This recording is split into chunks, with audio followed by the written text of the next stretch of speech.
한 가지 양해 말씀 드린 것은 예배 시작하기 전에 전원이 나가가지고 불이 나가서 이렇게 앞에 들어온 불로만 이렇게 하고 있겠습니다. 그래서 약간 어두운 것을 이렇게 앞에 부분이 이렇게 어둡다는 것을 이렇게 참고하시고 또 말씀을 들으면 이렇게 좋겠습니다. 그럼에도 불구하고 우리 주님이 함께 하신 줄 이렇게 믿습니다. 이렇게 작은 조명이라도 있으니까 얼마나 좋습니까? 그래서 하나님을 또 이렇게 더 가까이 나아갈 수 있고 하나님께 또 말씀을 이렇게 들을 수 있고 또 하나님께서 이 또 그 기도회를 통해서 우리에게 말씀하시고 깨닫게 하실 줄 이렇게 믿습니다. 그러나 또 믿음으로 이 시간 나아가는 우리가 되기를 예수님의 이름으로 축원드립니다. 아멘.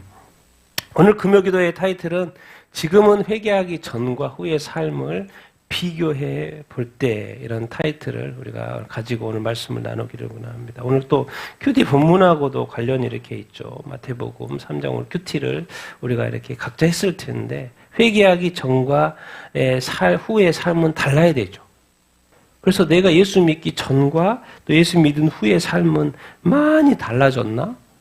교회에 다니는 것뿐만 아니라 내 삶의 어떤 영적인, 혼적인, 육적인 이런 마음의 부분들이 많이 달라졌나? 이런 것을 우리가 생각해보고 비교해보고 점검해보고 또 많이 달라졌다면 기뻐하면 되고 더 전진하면 가면 되고요. 근데 많이 또 달라지지 않았다면 또 왜 달라지지 않았을까를 점검해보고 성경에서 말씀하는 거죠. 아니면 또 혹시 내가 왜 언제부터 이것이 이렇게 정체됐지? 이런 것을 성경에서 생각해 보라고 그랬잖아요. 그런 것처럼 그럼 언제부터 정체되었는지 이런 것도 생각해 보고 그래서 궁극적으로 하나님이 회개한 이후의 삶의 변화된 삶을 기대하시는데 그 온전한 삶으로 또 오늘 말씀을 통하여 나아가는 우리가 되기를 예수님의 이름으로 축원드립니다. 아멘. 우리가 기대하는 마음으로 또 오늘 말씀에 임하기를 이렇게 소망 이렇게 합니다. 우리가 금요일마다 세계의 중요한 이슈들을 놓치지 않고 또 보고 또 영적인 관점에서 해석해보는 그런 시간을 우리가 갖는데요. 제가 이번 주에 특별히 또 유심히 본 것이 또 이 AI, 정말 제가 볼 때는 이 세상이 몇 년 안에 완전히 달라질 것 같아요. 챗GPT 5.2 30년 된 수학 난제를 해결했어. 이게 뭐냐면 세계에서 가장 어렵다는 수학 경시대 퍼트넘 2025년 문제 12개를 AI가 완벽하게 해결해. 우리는 풀어도 안 되는 이 어려운 난제를 AI는 그냥 풀어버려. 12개를. 하나도 틀리지 않고 챗GPT로. 지금 이 AI의 이 지능이, 인공지능이 정말 얼마나 대단한 것인가를 우리가 지금 실감하고 있는 시대에 살고 있습니다. 적어도 지금 이제 인간보다 더 똑똑하다 이렇게 생각하면 됩니다. 많은 사람들 못 보는데 AI는 그냥 한 번에 풀어버려요. 이 챗GPT 5.2 이것만 있으면 놀랍죠? 지금 요즘에 보면 제가 여러 가지 이제 또 자료를 이렇게 살펴보면서 저 이제 5년 남았다는 거, 5년. 지금 2025, 2006년 됐잖아요. AI가 덮칠 인류의 멸종. 뭔 말이냐면, AGI 이렇게 말하는 것은, 이 기계가요, 인공지능을 탑재하는데 인간 이상의 지능을 갖는다 그 말인 거. 그럼 인간보다 더 뛰어난 로봇이 세상에 그냥 수두룩하게 존재한다는 거, 여기저기서. 그럼 세상이 어떻게 되지? 이 이야기. 일론 머스크 이제 AI 특이점이 이미 왔다. 2030년에 완전히 달라질 거라는 그런 이야기를 이제 3명이 앉아서 대화하는 영상이더라고요, 이거. 그래서 저희가 쭉 한번 이렇게 봐서 중요한 부분만 이렇게 캐치를 이렇게 해봤는데요. 3명이 대화하는데 이제 일론 머스크가 많은 이야기합니다. 10년이나 20년 뒤에 우리 사람들이 은퇴 준비한다 그러잖아요. 은퇴 준비할 필요가 없다는 거예요. 그러니까 의미가 없다. 이게 도대체 뭔 말이지? 은퇴 준비하는 거 의미가 없다. 우리는 다들 다중을 위해서 다 준비하고 있잖아요. 왜 이런 말을 하지? 자, 이제 로봇 이야기를 하는데 이 AGI 보명 인공지능 언제 가능하다는 거예요? 몇 년도에? 2026년. 우리가 몇 년도예요? 2026년도에 AGI가 가능하다. 이 보명 인공지능이 뭐냐면 인간의 지능 이상이 된다는 거예요. 언제? 올해. 그래서 2030년까지 A가 전 인류의 지능을 합치는 것보다 전 인류 80억의 인구의 지능을 합치는 것보다도 더 뛰어날 거라는 거예요. 왜? AI는 지금 뭐예요? 전 인류의 모든 지능을 다 담고 있잖아요. 그러니까 그 어마어마한 수십억의 인구보다 더 뛰어난 AI가 나온다는 거예요. 언제요? 눈앞에 몇 년 안에. 다른 분이 이야기하는 거예요. 근데 보명 이 AGI, 보명 인공지능이 나오면 어떡하냐. 그때부터는 속도가 완전히 다르다는 거예요. 뭐요? 1000배, 1만 배의 발전이 어느 시간에 일어난다는 거예요? 아주 짧은 시간에. 옛날에는 100년, 10년, 1년이 이제는 뭐요? 그냥 몇 시간도 아니고 진짜 몇 초 만에 몇 분 만에 일어날 수도 있다는 거, 변화가. 그 정도의 발전이 앞으로는 있을 거라는 이야기를 하는 거예요. AGI가 온 이후부터는. 그 발전 속도가 어마어마해요. 이거를 이제 이렇게 표현하더라고요, 이분은. 무슨 쓰나미? 초음속 쓰나미. 상상할 수 없을 정도로의 속도가 빠르다는 거예요. 우리가 감지하지 못할 정도로 이 AI의 이 속도가 빠르다는 거예요. 그런 로봇이 내 옆에 있다고 생각해봐요. 회사에 일하고 있다고 생각을 해봐요. 나는 따라갈 수도 없는 재능을 이미 가지고 있어, 그 애가. 그러니까 이제 다른 분이 그러는 거예요. 왜 이런 사실들을 회사에서나 경제학자나 정부 지도자들은 왜 가르쳐주지 않지? 근데 어떤 반대분은 그래요. 뭐 가르쳐주지 안 가져는 어차피 그 시대는 와요. 근데 보면 그런 걸 가르쳐주고 대비를 해야 되는 거 아닌가? 이런 이야기를 하는 거죠. 그 반대분인 사람들이. 휴머노이드 로봇이 최고의 외과 의사 수술하는 거죠. 외과 의사보다 더 나아질 걸로 하면 언제쯤 될까요? 물어보는 거예요. 그러니까 이제 머스크가 돼버려. 외과 의사, 지금 우리가 외과 의사들 쫓아다니면서 수술을 받잖아요. 근데 이 최고의 외과 의사보다 더 나은 휴머노이드 로봇 언제 나올까요? 하니까 머스크가 뭐라 그래요? 몇 년이면 된다? 3년이면 된대요. 그냥 금방인데 몇 년 안에 최고의 의과 의사. 근데 이제 이런 되면은 이제 로봇이 수술을 하기 때문에 우려는 뭐가 되는 거예요? 사실상 공짜가 되는 거예요. 로봇 사는데 돈이 드는 것이지. 뭐요? 로봇은 그냥 수술 맨날 하는 거 그대로 프로그램돼서 하는 거. 그럼 공짜가 되지 않을까요? 로봇 사는데 돈만 들 뿐이지. 이런 이야기를 해요. 정말 이 AI 시대가 앞으로 이 몇 년 안에, 앞으로 이후의 삶이 완전히 세상이 달라질 거예요. 이게 뭘 이야기하는 거예요? 세상이 지금까지는 누구 중심이었어요? 인간 중심이었는데 세상이 더 이상 인간 중심이 아니라는 이야기를 하는 거예요. 뭔 말이에요? 마지막 때가 돼서 그런 거예요. 하나님이 이 세상을 만들어 놓고 인간이 다스리도록 했는데 이제 인간 이상의 존재가 나온다는 거예요. 그 지능, AGI. 그러면서 한국 뭐라 그러냐. 한국은 머스크가 이야기. 한국은 출산율이 지금 인구 대체율 3분의 1 수준으로 맨날 나오잖아요. 한국 끝났어요. 이렇게 말해. 한국. 얘기를 너무 많이 안 나와가지고. 3세대만 지나면 인구가 3분의 1 확 줄어가지고 한국은 끝났다. 이런 이야기를 하시더라고요. 북한이 뭐 핵 침공할 필요 없어. 할 침공할 필요 없어. 그냥 걸어 들어오면 돼. 왜? 사람이 없어. 그냥 걸어 들어오면 된다는 거예요. 출산율이 너무 낮아. 북한이 뭐 지금 침공하려고 했을 필요 없다는 거죠. 조금만 기다려봐. 그럼 자동으로 그냥 걸어 들어오면 된다는 거예요. 왜? 그것을 대체할 사람이 없으니까. 왜? 인구가 그만큼 한국의 출산율이 낮다는 걸 이야기하는 거예요. 그래서 문제가 많다. 그런 이야기를 이 세 사람이 대담하는 데서 이야기를 하더라고요. 그래서 AI하고 이 로봇이 거의 모든 걸 공짜로 만들어 줄 거다. 왜? 공장에서 일도 하고 다 모든 것을 공짜로 만드는 거예요. 그러면 지금 사람한테 지급했던 임금들을 지급할 필요가 없잖아요. 그러면 더 좋은 데 쓰면 된다는 거죠. 인간의 복지를 위해서. 그런 이야기야. 로봇이 다 해줄 거, 나머지는 다 해줄 거라는 거예요. 이게 인건비가 안 들어간다는 거예요. 그 구입하는 데만 들어가겠지만. 그래서 이제 어디까지 이야기하냐면 장수하는 거, 이제 준 불멸 단계까지 간다는 거예요. 해결할 수 있다라는 거예요. 인간이 지금 죽도록 프로그램이 됐다. 이런 이야기 이제 과학자 입장에서 하는 거. 사람이 지금 한번 히브리서 9장 27절에 있는 것처럼 사람이 다 죽잖아요. 그렇게 된 것처럼 뭔가 이 프로그램만 좀 바꾸면 더 오래 살 수 있지 않을까? 옆에 이제 한 사람은, 나도 한 150년 동안 살아서 막 우주도 여행해보고 싶고 막 이렇게 나이가 많이 드셨어, 한 번. 그래서 여행해보고 싶고 그럴 그럴 수 있다는 거야. 왜? 워낙 기술이 발전하다 보니까. 근데 거기에 이 AI, 그래서 생명 어떤 연장까지. 그러니까 이거는 어떤 과학자의 어떤 입장에서 또 AI의 업을 지금 로봇을 지금 일론 머스크가 업을 하고 있잖아요. 그러니까 그 속도를 너무 잘하는 것이죠. 그만큼 이렇게 AI 속도가 빠르다 안 빠르다?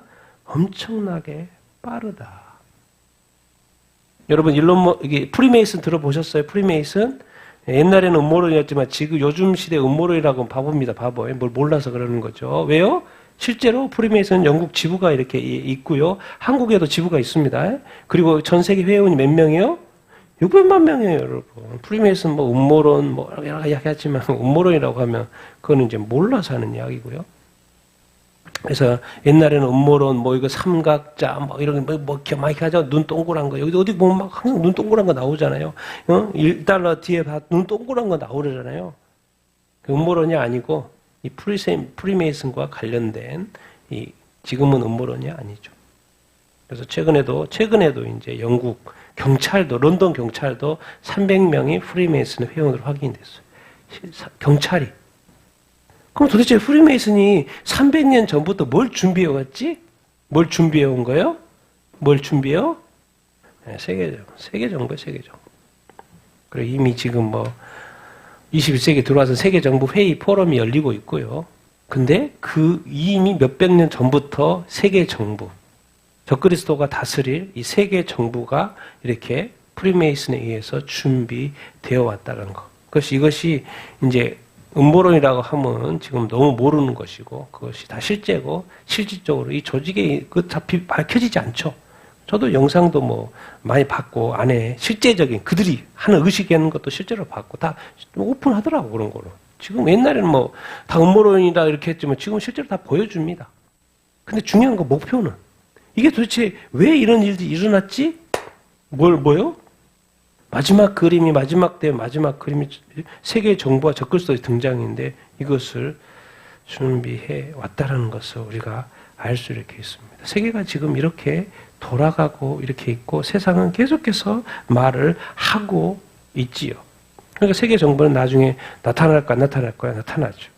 지금 뭐 트럼프에 의해서 뭐만 하면 또 이번에 그린란드 해가지고 또 유럽의 군대하고 막 충돌하고 막 그러죠. 서로 안 주려고. 근데 만약에 적그리스도가 나타나면 다 오케이. 트럼프처럼 반대하는 거 없어. 다 오케이 하겠죠.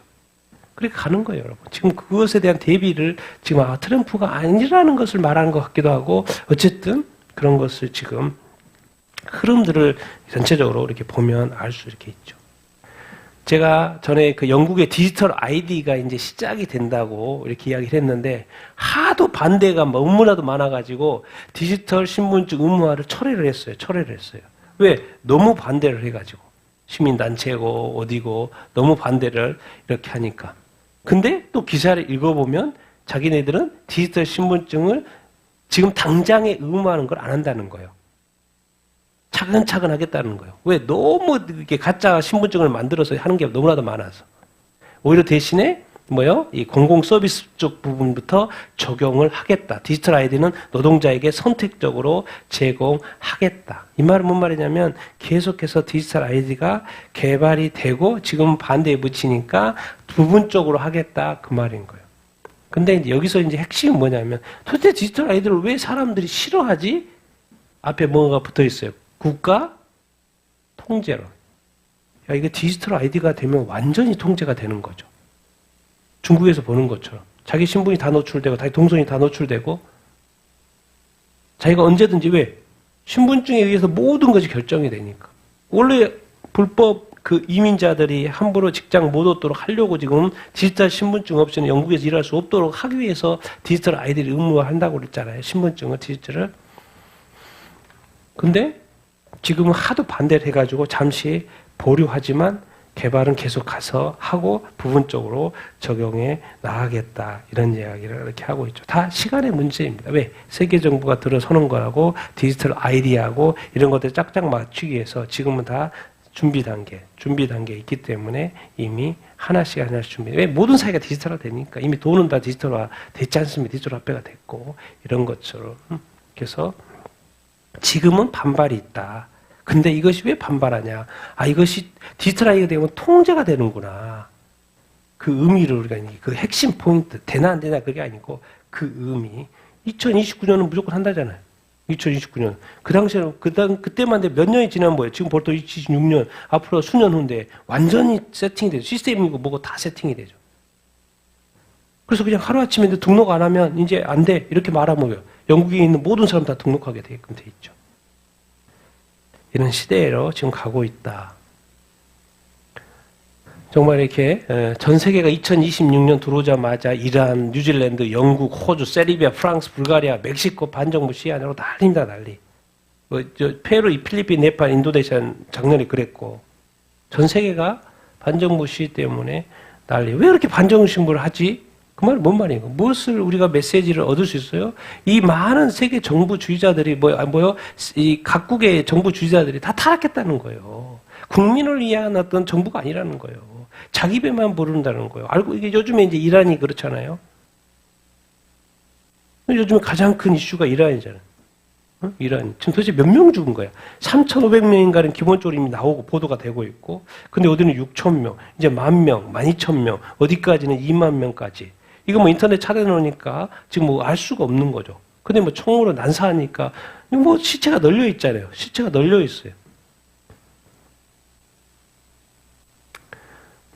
지금 이란이 지금 왜 이제 뭐 이런 일이 일어난 거예요? 반정부, 이제 정부 싫다는 거, 하메네이 싫다는 거예요. 최고의 지금까지 1979년도 이후에 이 이슬람 정권으로 왔는데 싫다는 거예요. 하메네이 싫다는 거예요. 그래서 저항운동 뭐 여러 가지 막 불태우고 담배 불태우고 이렇게 해서 저항운동의 표시로 이렇게 하고 있는데 이미 수많은 사람들이 죽었어요? 안 죽었어요? 죽었어요. 이제 나라가 다시 이 시위가 끝나도 그들에게는 더 이상 이란에서의 삶은 없죠. 끝났어요. 죽어버렸으니까. 근데 또 하메네이는 뭐 또 금 챙겨가지고 러시아로 가네 안 가네? 하여튼 도둑놈들이에요. 하여튼가. 그렇게 금을 쌓아놓고 자기 살 거는 다 해놓고도 국민은 그렇게 요즘에 얼마나 피폐한 삶을 살았습니까? 그런데 자기 거 산다고, 자기 혼자 그렇게 산다고 챙겨가지고 가려. 그래서 가짜라는 게 드러났죠. 말이 정권이라고 힘을 주려고 그런 거지. 다 국민을 이용하는 것이고 자기 배만 부르는 것이랑 이제야 깨닫는 거죠. 근데 그 대가가 너무 큰 거죠. 왜? 권력은 그들이 가지고 있고 총은 거기에 있으니까.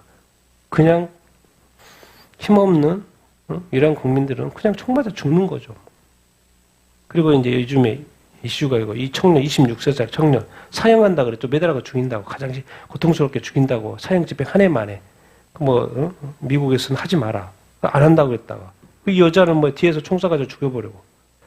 이렇게 예쁜 자매가 대학생활 하다가 총에 맞아가지고 반총 맞아 죽어버렸어요. 이 땅에서 삶이 끝내버렸다니까요. 이란이 지금 다 행복하게 됐고, 이제 자유국가가 된다고 해도 저 자매에게는 삶이 없죠.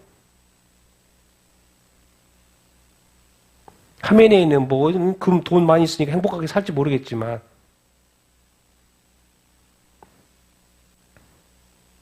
정말 이 땅에 참된 국민을 위한 정부 관계자들 누가 있을까요? 너무나도 없어 보입니다.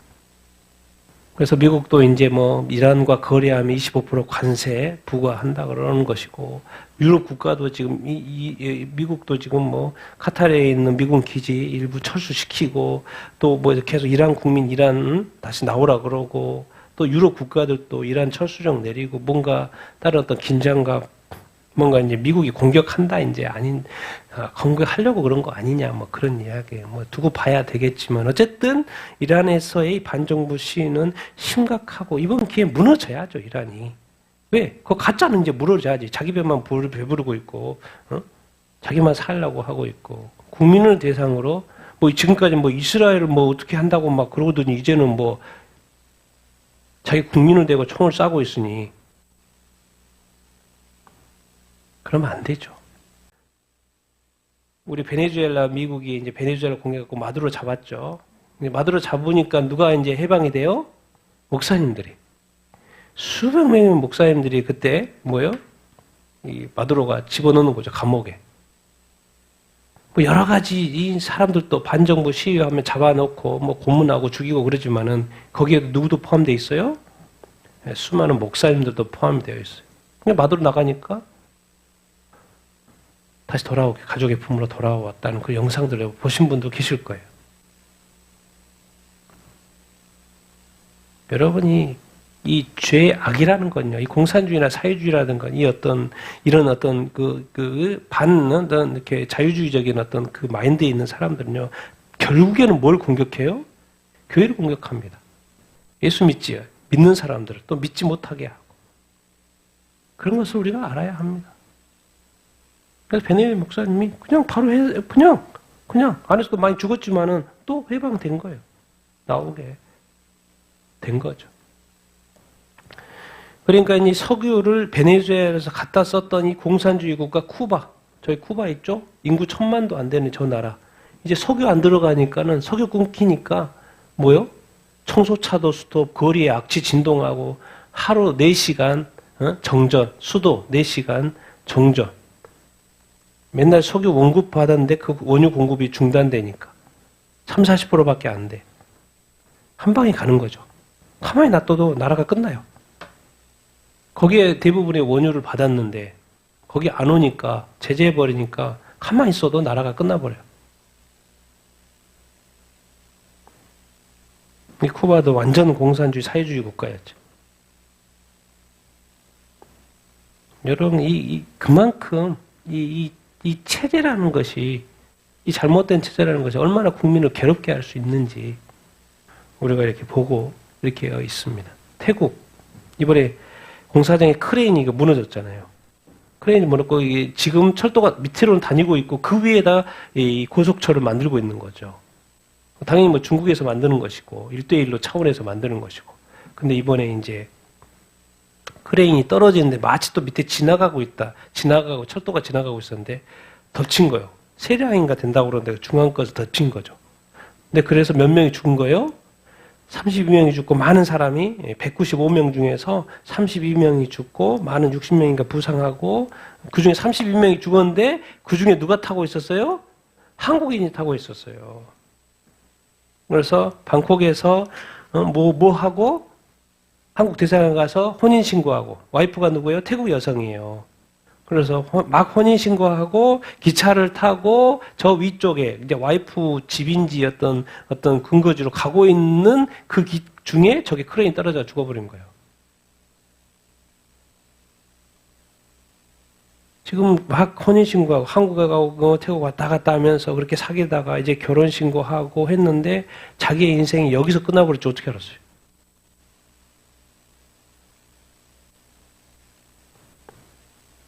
여러분, 이게 인생이라는 것이요, 자기가 꿈꾸는 데 계획한 대로 생각한 대로 어떻게 보면 다 되지 않아.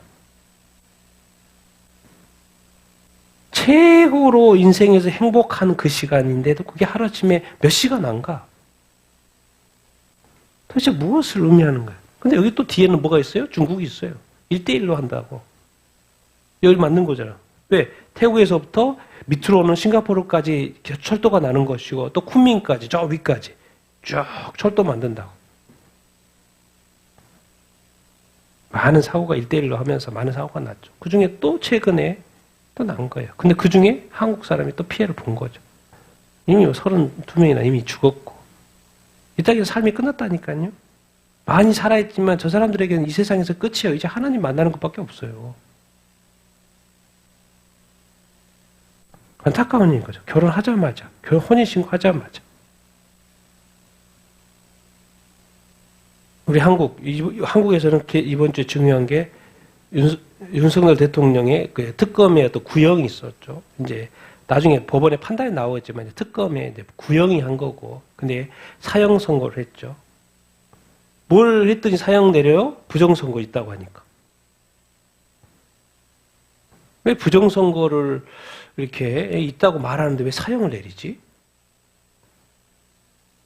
윤 대통령 최후 진술에도 나와요. 가짜 투표용지가 다량으로 발견됐다. 이거 조사해 봐야 되는 거 아니냐? 통관이나 아무도 못 들어가게. 그러니까 계엄 선포 해가지고 한번 들어갔어. 그걸로 끝이야. 그리고 들어갔다고 또 사형이래. 도대체 선관위가 뭐지? 하나의 기관이야, 기관. 선거를 이렇게 관리하는 기관. 근데 그것이 대통령을 사형에 구형할 정도의 그 기관인가? 놀랍죠? 그러니까 부정선거 있다고 조사하면 끝날 거를, 조사해보면 진짜 부정선거인지 아닌지를 확인해보면 될 거를, 그것을 말했다고 사형이야. 그럼 대통령도 이 정도면 다른 부정선거를 주장한 사람들은 다 감옥에 가는 거지 뭐. 그러면서도 이제 우리 한국에서 노동신문 볼 수 있어요. 노동신문 여기저기 볼 수 있어요. 국회 도서관에도 있고 전국 181곳도 있어요. 요즘 신문값이 15,000원 그러잖아요. 근데 여기는 뭐예요? 연 구독료가 191만 원이에요. 191만 원. 돈 없는 사람 보지도 못해요. 돈 있는 사람 191만 원씩이나. 기관에서도 하겠죠. 기관 돈이 자기 돈 아니니까 기관 돈으로 구독하든지. 그래서 돈 모아가지고 하면 총 연 얼마가 뭐예요? 3억 4천이 뭐예요? 신문 하나 보는데 3억 4천. 그럼 노동신문은 북한에서 인쇄해가지고 한국으로 올까? 아니면 북한 사람이 한국에 파일을 보내줘가지고 한국에서 인쇄를 할까? 그럼 어디서 인쇄를 할까? 그럼 인쇄를 해서 누가 배포하지? 그럼 그 사람 어떻게 연결되는 거예요? 북한하고? 그럼 이 돈은 당연히 노동신문 북한에서 발행한 거니까 돈은 북한으로 들어가겠죠, 당연히.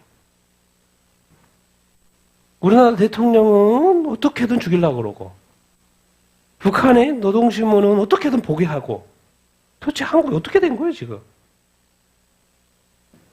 우리 신영복 하는데, 최근에도 10주기 돼가지고 방송이 나와가지고 추모하고 이렇게 했는데, 엊그제. 신영복이가 누구예요? 나와야지. 1978년도 신문이에요. 1978년도 지금 지워졌는데 1978년도에 왜? 노동당 대남사업 총국.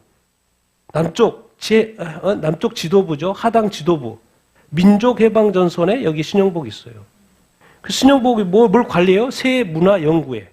한국의 역사, 사회, 정치, 경제, 법률, 문화. 또 서클, 불교 서클, 기독교 서클도 다 관리해. 만들어서. 왜? 한국에 적화하려고. 그 사람이 누구예요? 1978년도 조직도예요. 2015년도에 그래 죽은 거잖아요. 지금부터 10년 전에. 한국을 어떻게 적화하려고. 그런데 한국은 지금 이런 것이 너무 자연스러워. 그리고 그걸 반대하면 감옥에 넣고 사형이야. 우리가 지금 대한민국에 살고 있는지 북한에 살고 있는지 모를 정도의 이 사회에 살고 있어요. 이제는 이 합참의장, 육군총장 같은 건 최상이라서 이 군대 수장이 이게 이 처벌이 안 되거든요. 그래가지고 군이 운영이 되지. 근데 이번에 또 법을 또 바꿨어. 이제는 최고위 저기까지도 다 뭐 할 수 있도록 징계할 수 있도록 위원회 만들어가지고 언제든지 수장을 바꿀 수가 있는 거예요. 지금 군대가 제대로 되겠습니까? 왜 모든 것에 대한민국의 군대를 다 바꿔버리지?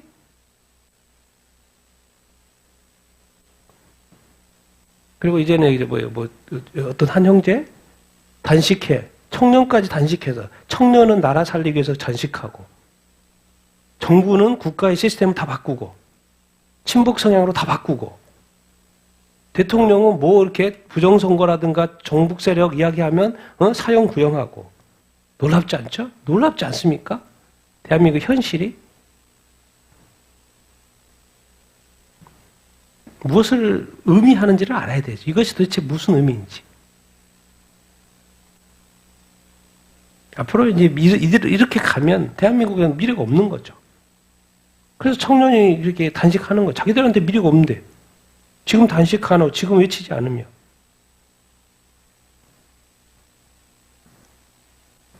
기독교 박해지수가 또 나왔어요. 이번에 오픈도어에서 나왔는데 저렇게 나와 이렇게 있습니다. 신앙 때문에 사람들이 수없이 죽어요. 오픈도어 박해지수 역대 최고 계속해서 심해지죠. 이렇게 보여주는 것은 뭐예요? 50개국이 이제 나와 이렇게 있는데 첫 번째 당연히 북한이고 다 이제 뭐죠? 다 위에는 기독교 국가, 밑에도 이렇게 기독교 국가, 14, 10장 그러죠? 다 이렇게. 이 빨간 라인들 여기가 이제 최고로 박해 국가들.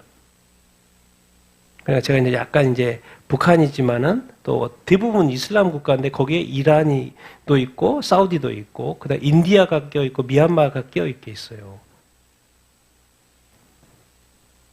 제가 이걸 이제 이렇게 표현해 보려고 지도를 가져왔는데 여기는 이 이색은 박해지수가 높아요. 이색은 매우 높아요. 그러니까 대부분 매우 높고 근데 진짜 심한데 정말 기독교인들 살기 힘든 데가 뭐예요? 다 있죠. 인도도 그렇고 무슬림 국가들. 예수 믿는 것이 그렇게 힘든 북한이 당연히 1등이고 왜 세상은 기독교를 이렇게 박해하지? 여러분 기억하셔야 됩니다. 7년 대환란 들어가면 최악의 기독교 박해가 있을 것입니다. 왜? 적그리스도가 수장이니까. 그림이에요, 그림. 지금은 소수의 그리스도인만 핍박을 받지만 뭐요? 몇 억의 그리스도인만 핍박을 받지만 그때는 모든 그리스도인이 핍박을 받기 때문에 그쪽으로 붙냐 안 붙냐의 선택만 남아있을 뿐이야. 그것을 지금 보여주는 거예요. 이제 뭐 이런 거 보고 고통받는 사람 힘들겠다. 저 지역에 살면 너무 힘들겠다. 공산주의라든가 또 이렇게 힌두교라든가 이슬람 때문에 힘들겠다. 그렇게 하지만 나중에는 모두가 모든 교회와 그리스도인들이 힘들 거예요. 근데 점점 더 힘들어진다. 그 중에 넘버원은 항상 누구예요? 북한이에요, 북한. 북한. 근데 북한이 어디에 있어요? 바로 위에 있어요. 1993년도 이후에. 그러고 보면 뭐요? 지금 그 수익 1993년도 발표 이후에 24번째로 1위에요. 24번째 동안 또 1위에요. 24번째. 정말 상상도 못할 박해가 어디에서 이루어지고 있어요? 바로 이 북한에서. 근데 상상도 못할 이 기독교 국가가 어디에 또 남한, 이 대한민국이에요. 그러니까 상상도 못할 이 대한민국의 기독교에 상상도 못할 기독교 박해 국가가 북한이에요. 뭘 보여줍니까? 뭘 보여주는 것 같아요? 뭘 설명하는 것 같아요? 뭘 가르쳐 주는 것 같아요? 그래서 북한을 위해서 계속해서 기도하는 것이 아주 중요합니다. 이 대한민국에 있는 남한에 있는 교회의 책임입니다. 책임. 북한의 해방을 위해서 계속 기도해야 될 줄 이렇게 믿습니다. 옛날에는 그 평양 아닙니까? 동양 예루살렘, 평양에 있는 그곳. 근데 그곳이 지금 가장 최악의 기독교 국가. 이 3대 세습. 지금은 이제 김정은이가 다 해먹고 이렇게 있잖아요. 이제 내려와야죠. 이제 그만해야지. 하메네이처럼 그만해야죠. 하메네이 다음 타겟은 거기가 돼야 되지 않겠습니까? 중국도 올해도 중국 교회 고강도 통제. 이거 뭐요? 이제 외국인 선교 사실상 금지. 중국은 끝났죠. 외국인이 선교 못합니다. 더 이상. 그렇기 때문에 중요한 건 이제 현지인 사역 그리고 또 디아스포라를 허브화 해야 된다는 거예요. 중국이 이제 외국인 사역이 끝났습니다. 더 이상 외국인이 선교할 이건 이제 뭔 그림을 보여주냐면 나중에 전 세계에서 외국인이 그 나라에 가서 선교하는 것이 이제 할 수 없다는 시대가 온다는 거예요. 이 모습을 이제 앞에서 미리 보여주는 것이고. 그래서 이제 이렇게 우리 신문에도 이렇게 해요. 지금 무슨 생각을 하냐면 우리 한국 교회도 직접 전도 이제 안 된다. 그런 시대가 직접 전도 할 수 있는 시대다. 우리가 가서 선교하는 시대가 안 된다니까요. 왜? 바로 걸리니까. 그래서 자립을 돕는 지혜로운 지도자로 전환해야 된다고까지 지금 우리가 성경에서 이야기하는 거예요. 중국은 하나의 모델이고 앞으로는 점점 더 디지털화 사회가 이렇게 되고 디지털 신분증 사회가 되고 모든 것이 디지털화 되면서 결국 외국인이 그 나라에 가서 생각을 했어요. 상식적으로 인도에 가서 지금 저렇게 해가지고 자유국가가 됐는데 외국인 가서 선교하다가 걸렸다고 생각을 해보세요. 그러면 또 그 땅에 있는 무슬림들이 확 일어날걸요? 제일 좋은 건 뭐예요? 그 땅에 있는 이란인들 지금 많이 기독교가 되고 있으니까 그 사람들이 예수 믿고 지금 그 고통받았던 이슬람 그 사회가 완전히 틀리더라. 기독교 모델이 진짜더라. 그런 소리 간증하면서 할 때 뭐가 있습니까? 그들에게 폭발적으로 일어나지 않겠습니까?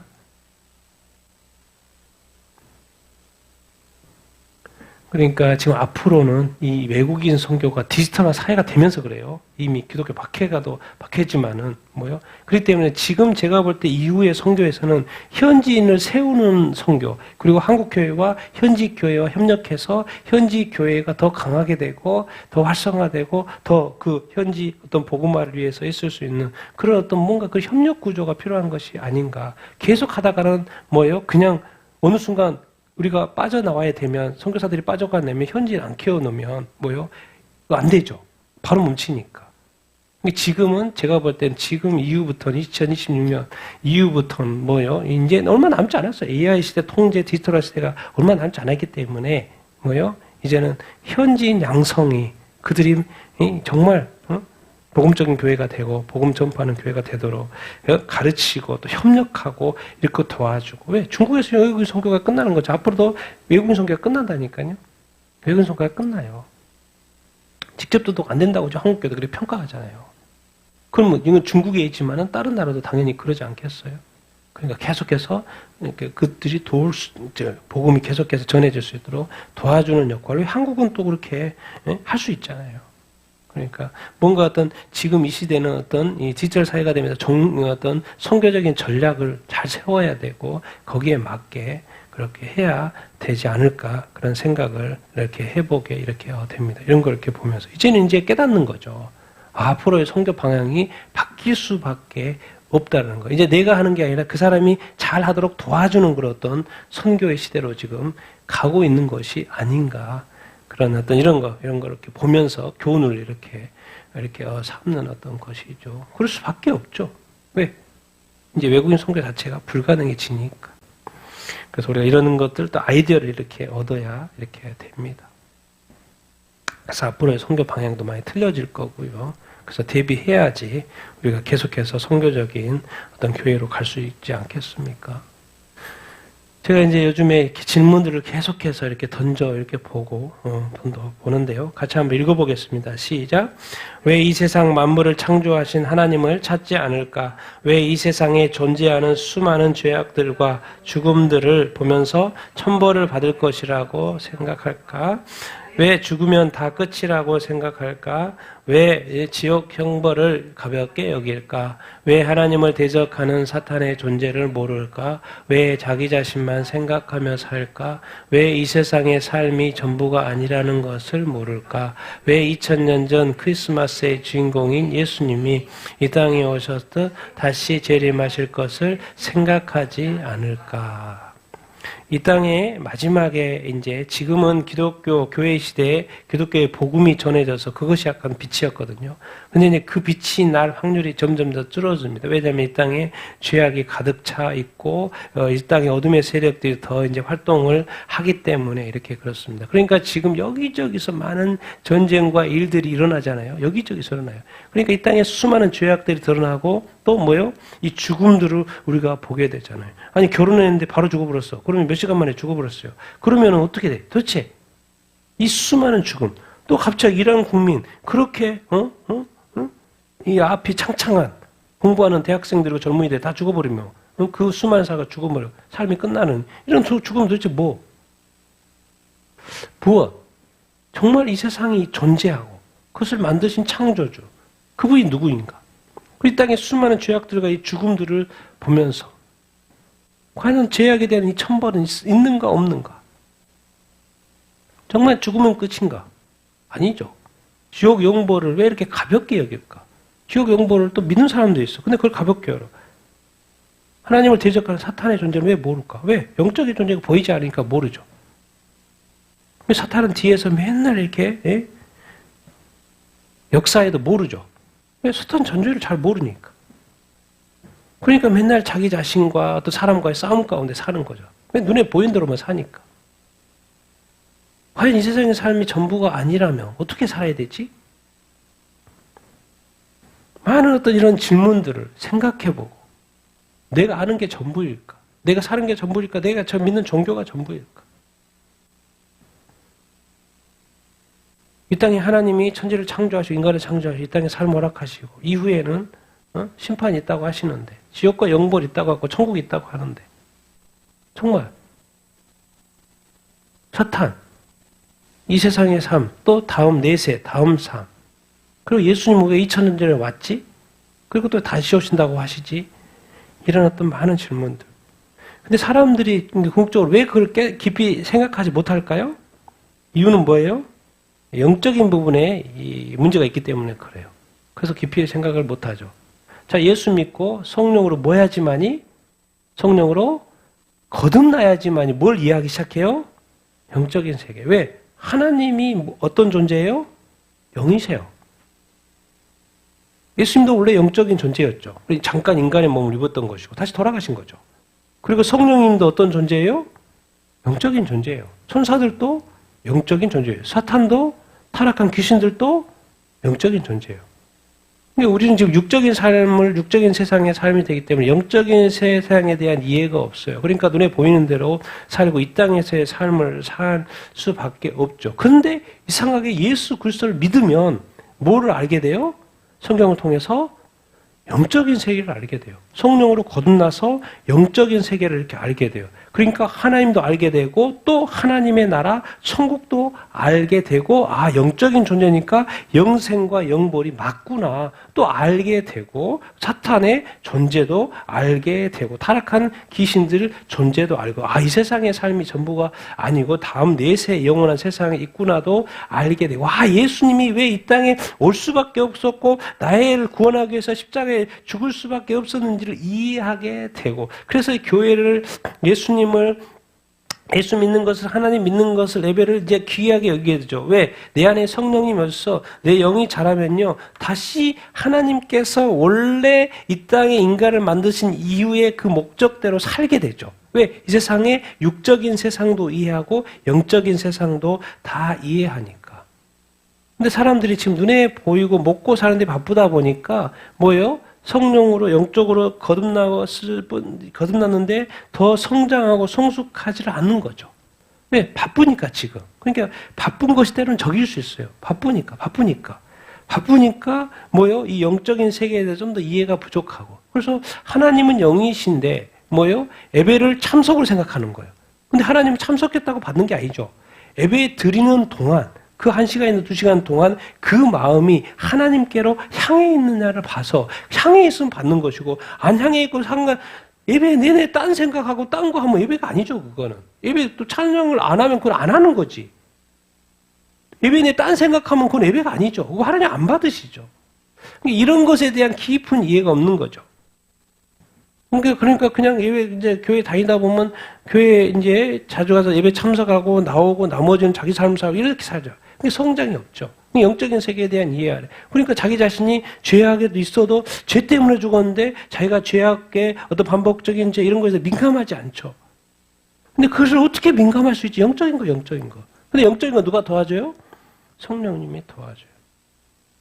그래서 이게 눈에 보이는 대로 사는 거, 영이 육을 지배하는 삶을 살아야 되는 걸 이해하고 그래서 성령의 충만함을 받으려고 하고 그럼 삶이 이해가 되는 거죠.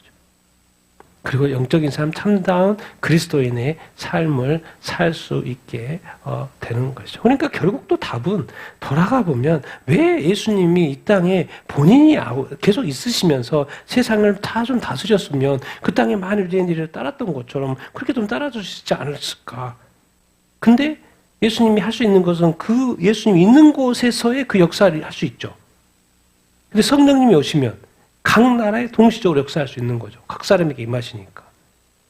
그러니까 예수님이 가셨구나. 그리고 모든 사람에게 성령을 주시기 위해서 예수님이 가시고 성령을 보내주셨구나. 그래야지 성령님이 오셔야지만이 이런 모든 것을 이해하고 예수 그리스도의 참된 제자로서 하나님 자녀로서 이 땅에서 살 수 있으니까. 그래서 성령님을 보내줬구나. 근데 우리가 생각해 봅시다. 지금 그 교회가 모순절만 성령 강조하는 것처럼 돼 있잖아요.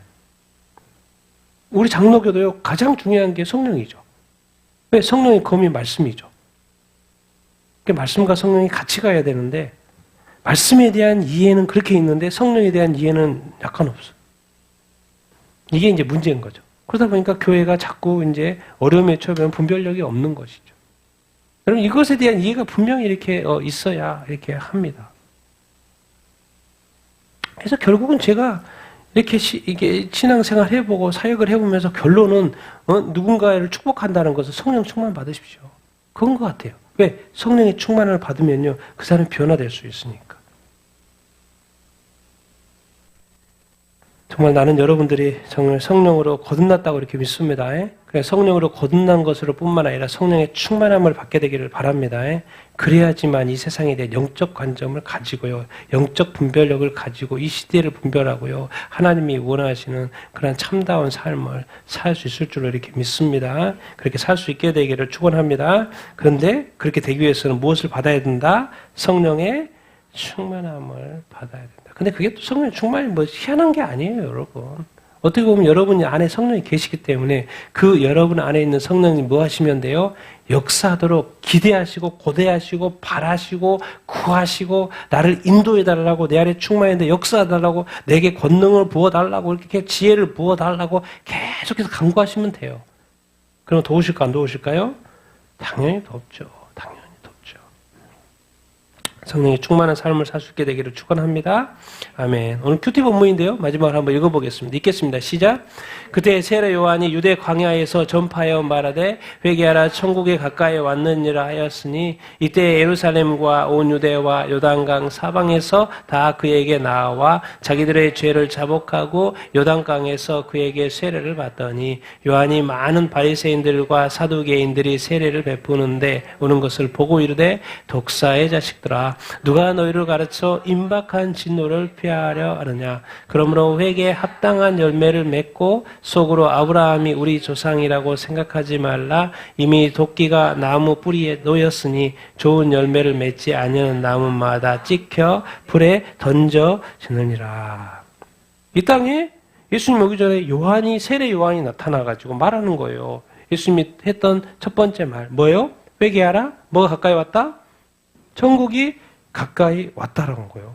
요한이 외쳤는데 사람들이 예루살렘부터 온 유대와 사단강에서 와가지고 뭘 자백해요? 자기의 죄를 자복하는 거예요. 그게 뭐예요? 회개예요. 천국이 가까웠으니까 사람들이 이상하게 자기 죄를 요한이 선포했는데 뭐 그냥 요한이 누구지? 광야에서 왔다가 와서 그냥 회개하라, 천국에 가까웠느라 하면서 하나님의 말씀을 가르치는데 이상하게 사람들이 앞으로 나와. 그리고 자기 죄를 고백해. 회개하라 했으니까 자기 죄를 자백해. 자백한 증거로 뭘 받아요? 세례를 이렇게 받는 거예요. 예수님도 사역 시작하면서 회개하라, 천국이 가까이 왔다. 하나님의 나라 가까이 왔다. 하나님이 가까이 왔다. 예수님이 이 땅에 오신 것 자체가 하나님이 가까이 오신 것이죠. 하나님은 거룩하신 분, 죄가 없으신 분, 예수님이 죄가 없으신 분 이 땅에 이렇게 오셨어요. 그러니까 예수님을 만나기 위해서는 뭐가 해야 돼요? 회개를 해야 되죠. 그래서 자기 죄를 자복하는 일이 있어야 되고 그것을 회개라고 그러죠. 죄를 가지고 예수님을 만날 수는 없죠. 죄를 가지고 하나님을 만날 수 죽어요, 죽어. 그러니까는 죄를 회개하고 나오라는 거예요. 나오라는 거예요. 하나님과 이제 같이 이제 연합하여 살자. 그런데 어떤 사람들은 와가지고 죄를 자복하고 회개하는데 요한이 말해요. 많은 바리새인들과 누구? 사두개인들이 세례 베푸는 데 왔어. 그걸 보고 누구의 자식이라 그래요? 독사의 자식이라. 독사의 자식은 누구요? 뱀의 자식. 뱀의 자식은 누구요? 사탄의 자식이라고 그래요. 누구 보고? 많은 바리새인들과 사두개인들. 그렇기 때문에 그 당시 바리새인들은 종교인들이라고, 사두개인들은 정치인이라고 생각을 이렇게 하면 되죠. 그 당시에 그거는 종교가 이제 여러 하나로 되어 있으니까. 그 당시에 종교 지도자들, 정치 지도자들, 바리새인들과 서기관들 보고 독사의 자식들. 이 시대에 전 세계 많은 종교 지도자들이 뱀의 자식들이죠. 그래서 에베소에서 가르쳐주는 이 혈과 육의 싸움이 아니고 이 권세자들과 싸움이라는 거죠. 지도자들과 싸움이요. 그래서 다 마귀 자식 돼 있는 거예요. 예수님이 딱 왔는데 그 유대인들의 그 종교 지도자들, 정치 지도자들, 바리새인과 서기관들 보고 마귀 자식이라고 그래. 니들이 뭐 임박한 진노를 피하려고? 피할 수가 없지. 그래서 예수님이 바리새인과 서기관과 화해신저 7번이라고 그래. 화해신저. 네가 천국도 안 들어가면서 다른 사람도 못 들어가게 한다고? 그러니까 뭐예요? 지금 이게 하메네이 같아. 자기도 천국 못 들어가면서 다른 사람들 못 들어가게 하는 거. 그거 오랫동안. 이 땅에 수많은 이 마두로 같이 자기가 원하는 거 하면서 자기는 모든 것을 누리면서 국민은 그렇게 굶어 죽어도 신경도 안 쓰는 독사의 자식들이죠. 그러니까 결국 이 땅에서 잠깐 처벌을 받잖아요. 뭐 나중엔 지옥 처벌을 받겠지만은 당연히 임박한 진노가 있죠. 이 죄악에 대해서는 당연히 진노가 있고 뱀의 자식들한테 독사의 사탄의 추종자들한테 당연히 진노가 이렇게 있는 거예요. 왜? 바리새인과 서기관들입니까? 하나님의 말씀 율법을 가지고 가르치는 종교 지도자들이에요.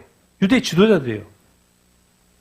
사람들한테 말하는 거죠. 회개했냐? 회개했어? 그들도 회개했겠죠. 근데 뭐예요? 뭐를 안 맺는 거예요? 합당한 열매. 그 합당한 열매는 뒤에 설명을 했죠. 좀 더 구체적으로. 무슨 열매? 좋은 좋은 나무는 좋은 열매를 맺어야죠. 그리스도인은 그리스도인의 열매를 맺어야죠. 근데 그리스도인이 세상의 열매를 맺으면 그건 그리스도인이 아니죠. 합당한 열매가 아니니까. 그들은 바리새인들은 서기관들은 어떻게 늘 생각하는 생각이에요. 생각. 삶은 안 따라주고 생각. 아브라함이 누구라는 거예요? 자기 조상이라고 늘 뭐해요? 생각하고 가르쳐요.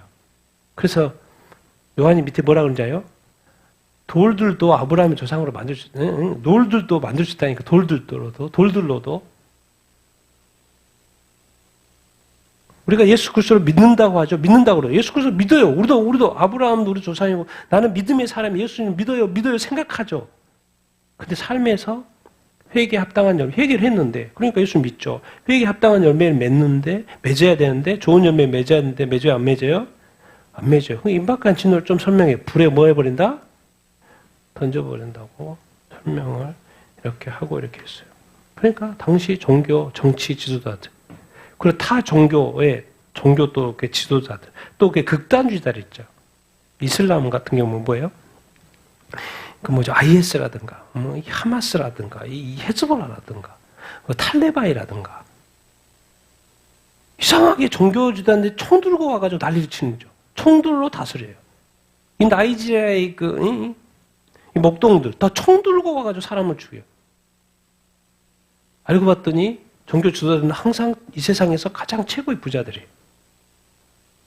놀랍죠. 희한해요. 이 세상의 종교 지도자들은 최고의 부자들이에요. 하메네이도 도망갈 때 금이 쌓여 있어가지고 그걸 가지고 간다. 무슨 말입니까? 하나님이 예수님 딱 와보니까 뭐가 일치가 안 되고 있는 거예요? 자기는 아브라함 조상에 나가면서 아브라함처럼 살지 않아. 하나님을 믿는다고 하나님을 믿는 사람처럼 살지 않아. 신앙과 삶이 뭐예요? 불일치하는 거죠. 그걸 지적하는 거예요. 니들이 종교 지도자들이라고? 네가 정치 지도자들이라고? 권력은 하나님의 것인가 그 자리에 있어. 그럼 거기에 합당한 삶을 살아야지. 거기에 합당한 열매를 맺어야지. 좋은 열매를 맺어야지. 그런데 좋은 열매를 맺지 않는다. 그래서 너희들은 뭐다? 사탄의 자식들이다. 그렇게 말을 하는 거예요. 이런 사람들은 나중에 주님이 재림하시면 심판을 당연히 받겠죠. 이 땅에서 권력을 누렸으니까 천국에 다음 세상에 가도 권력을 계속 누리겠습니까? 이제 주님이 통치하시는데 그 의에 합당한 어떤 벌을 이렇게 받겠죠. 그러니까 이제 정리하고 싶은 그런 거죠. 행함이 없는 믿음은 뭐라고 성경이 정의하고 있어요? 죽은 것이라고 그랬어요. 그들은 진짜 나이스한 옷을 입고 좋은 자리에 앉고 정말 늘 말씀을 가르치고 그래요. 근데 주님은 와가지고 예수님 와가지고 뱀의 자식들 뭐가 없어요. 행함이 없어. 그래서 말해. 예수님 말해. 그들이 말하는 것은 율법에 대해서 가르치니까 말은 듣되 뭐예요? 그들이 행하는 것은 본받지 말라고. 우리가 이 땅에 살면서 내가 예수님을 믿는다고 하는데 내 삶의 모습을 과연 누가 나처럼 본받으라고 말할 수 있는 사람이 몇 사람이 될까요? 자녀가 봤을 때 부모님을 보면서 나도 저렇게 살아야 되겠다고 말하는 자녀들이 몇 명이나 될까요? 우리 이웃들 중에. 그래가 쉽지 않다는 거예요. 근데 더 놀라운 것은 악이면 악에도 의리가 있습니다. 의도 의인이면 의인에도 뭐가 있어야 돼요? 의리가 있어요. 그게 행함이죠. 근데 이제 이렇게 질문을 이렇게 해볼게요. 악한 깡패들이 더 의리가 있어요? 착한 의인들이 더 의리가 있어요? 놀라운 것은 나쁜 놈들이 더 의리가 있어요. 깡패들은 목숨을 다해요. 이 사회주의 공산주의자들은 목숨을 바쳐요. 근데 우리 의인들은 실제로 착한 사람, 의인들은 뭐예요? 맨날 타협하고 맨날 쉬운 길을 가고 막 이랬다 저랬다 해요. 오히려 더 악한 자들보다도 의인이 의리가 더 없어요. 이게 의는 있는데 예수 그리스도를 믿으니까 핏값으로 칭의 의를 얻었는데 의리의 삶을 살지 않아. 하나님과의 의를 지키지 않아. 그리스도와의 의를 지키지 않아. 성령님과의 의를 지키지 않아. 말씀의 의리가 없어. 말씀을 지키지 않아. 의리는 없는 거죠. 의리 없는 삶을 사는 거죠. 근데 알고 봤더니 악인들은 더 하나 되고 더 철저하게 얹히는 거죠. 희한하죠. 반대일 것 같은데.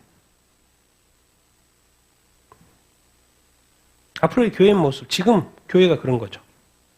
교회가 지금 다 반쪽 나가지고 조용하죠, 교회. 지금 이 땅의 정치 문제가 어떻게 돌아가는데 조용하죠. 왜? 말만 하면 교회가 반쪽 나버리니까. 교회가 뭐가 없다는 거예요?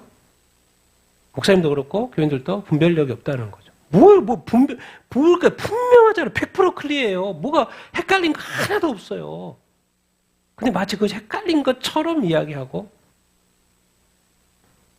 모른다고 그래야지. 그래서 제가 볼 때는 악인이 더 의리가 있고요. 의인들은 별로 의리가 없어요. 그래서 교회는 망하는 거예요. 끝까지 예수 그리스도, 끝까지 말씀, 끝까지 성령. 무엇이 옳고 그린조차도 모르면서 어떻게 올바르게 삽니까? 자기가 옳은 것인지도 모르는데 어떻게 옳게 살아요? 뭐가 죄인지도 모르는데 어떻게 자기가 사는 것이 죄인지도 모르는데 어떻게 죄를 떠나서 살아요? 이 땅에 뭐가 분별이 안 되는데 어떻게 온전히 사냐고요? 안 되죠, 당연히. 분별이 돼야죠.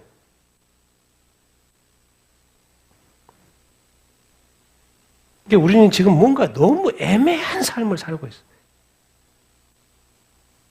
왜? 나이스하게 살려고 그러는 거죠. 싸우지 않고 살려고 그러는 거죠. 그냥 편하게 살려고 하는 거죠. 문제없이 살려는 거죠. 교회가. 그래서 조용하잖아요. 문제없이 가고 싶으니까. 그래서 망한다는 거죠.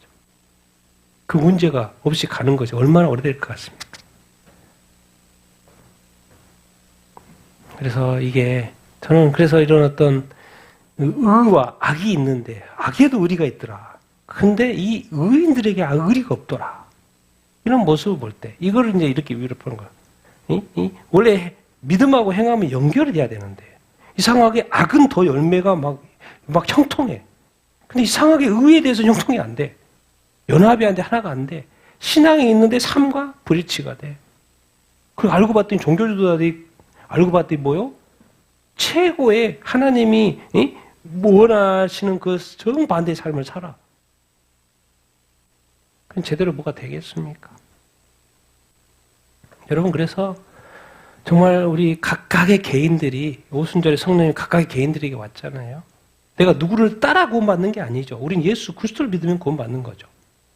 아무리 훌륭한 목사님도 그 목사님 따라 구원받는 게 아니죠. 자기 자신 예수 그리스도를 믿어야지 구원받는 것이죠. 그래서 사람 따라가다는 망할 확률이 높습니다, 여러분. 그렇기 때문에 자기 자신이 말씀 안에서 성령 안에서 굳건히 서 있어야 돼요. 그리고 이 세상이 너무나도 악해져 가고 정말 상상도 못할 시대가 이제 몇 년 안에 온다니까요. 그런 시대에 정말 우리가 분별력을 가지고 있어야 하죠. 그래야지만이 뭐 할 수 있어요? 온전한 그리스도인으로 살아남을 수 있어요. 아마 다수가 가는 길은 그건 아마 사망의 길, 넓은 길. 아마 소수로 가는 대로 가야 될 확률이 높습니다. 왜? 좁은 길이 되니까. 생명의 길이. 성경이 가르쳐줬죠. 예수님. 그쪽으로 사람들이 많이 간다. 그 생명의 길은 좁은 길일 것이다. 나중에 그것을 알게 될 겁니다. 그래서 아마 갈까 말까 고민하는 그 타임이 우리에게 각 사람에게 올 거예요. 그때 어떻게 해야 되는지는 우리가 그 끝을 아니까 당연히 잘해야 되겠죠. 그래서 다른 거 없습니다. 회개하기 전의 삶은 어떤 삶을 우리 자신이 알잖아요. 근데 회개 이후의 삶은 완전히 달라지고 주님이 원하시고 하나님이 원하시는 그런 삶을 살아야 되지 않겠습니까? 이 땅의 삶, 주님이 사셨던 것처럼 우리도 그렇게 살아야 될 줄로 이렇게 믿습니다. 그래서 회개 이후 회개 이후에 온전한 삶을 우리가 이 행함이 있는 믿음의 삶, 또 회개, 합당한 열매를 믿는 회개의 삶, 좋은 열매를 맺는 그러한 삶, 독사의 자식아 그렇게 이야기되는 게 아니라 그리스도인, 하나님의 자녀, 이렇게 사랑하는 자들아 이렇게 부름받는 그런 사람의 삶을 살 수 있게 되기를 예수님의 이름으로 축원드립니다.